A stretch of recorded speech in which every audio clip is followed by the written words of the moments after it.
The year is 1985, and Maxine Minx has finally made it to Hollywood. She is finally about to have her big break, but her dark past is quickly catching up to her. A serial killer named the Night Stalker begins terrorizing the Hollywood Hills. And thanks to her relationship to the victims, Maxine is suspect number 1. This forces Maxine to confront her past in order to clear her name. This is MaXXXine.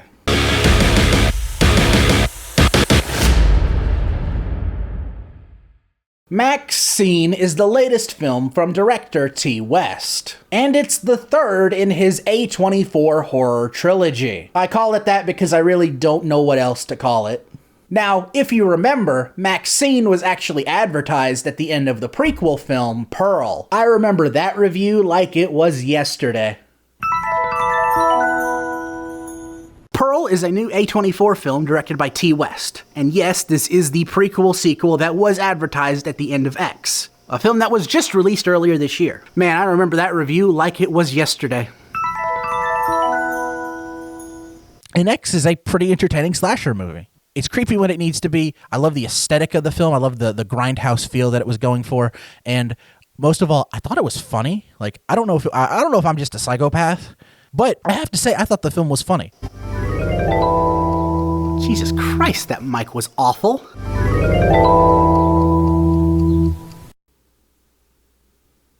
What the hell just happened? And if you know me, when it comes to X and Pearl, I really find them to have a great lead performance with Mia Goth, but are more smut than they are movies. X definitely has some entertainment value to it. I can't deny it that, but Pearl was just kind of boring to me. So I can't say I was expecting too much with this film. MaXXXine quite surprised me. Of the three of these films, it's the one that most feels like a movie. I love the 1980s Hollywood setting, and I actually found the character of MaXXXine to be quite interesting this time. It should not come as a surprise to anyone though, but Mia Goth is still phenomenal in this film. Again, if there was one consistent great aspect of the other two films, it was her performance. And I think expanding on her trauma from X makes her character a lot more interesting and compelling. It surprised me just how into the character I was and her journey to make it big in Hollywood. Unrelated, if the MCU Blade movie ever actually gets made,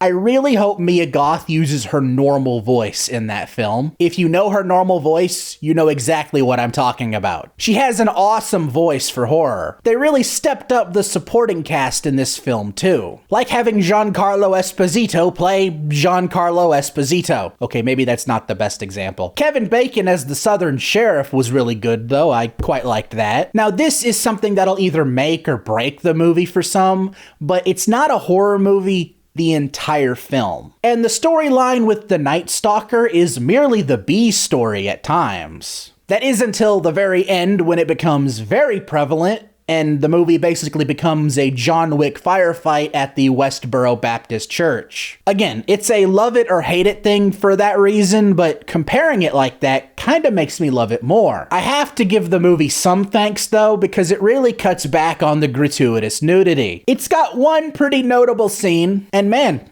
is it notable. Like, man, it's gross, and it hurts to watch. But after that, it's pretty clean.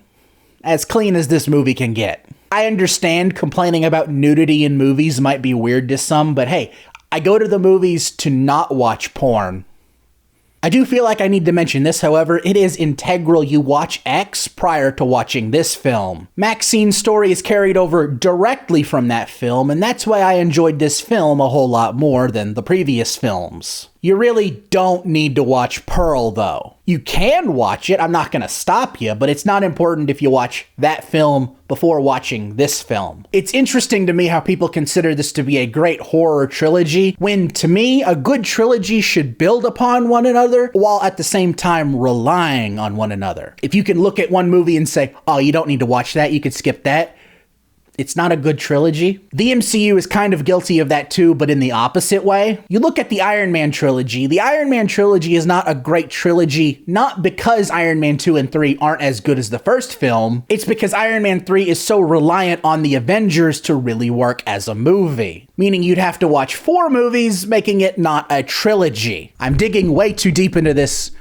for MaXXXine. But MaXXXine is a pretty alright movie. I really wasn't expecting too much, but I came to quite enjoy it by the end of the film. It's a film that really surprised me, and you know what? I really like that. I hope you all enjoyed this review, and if you did, please consider hitting that like button, and if you want to see more, hit that subscribe button and ring that bell to be notified when my next review drops. By the way, follow me on twitch.tv/Quint Dunaway.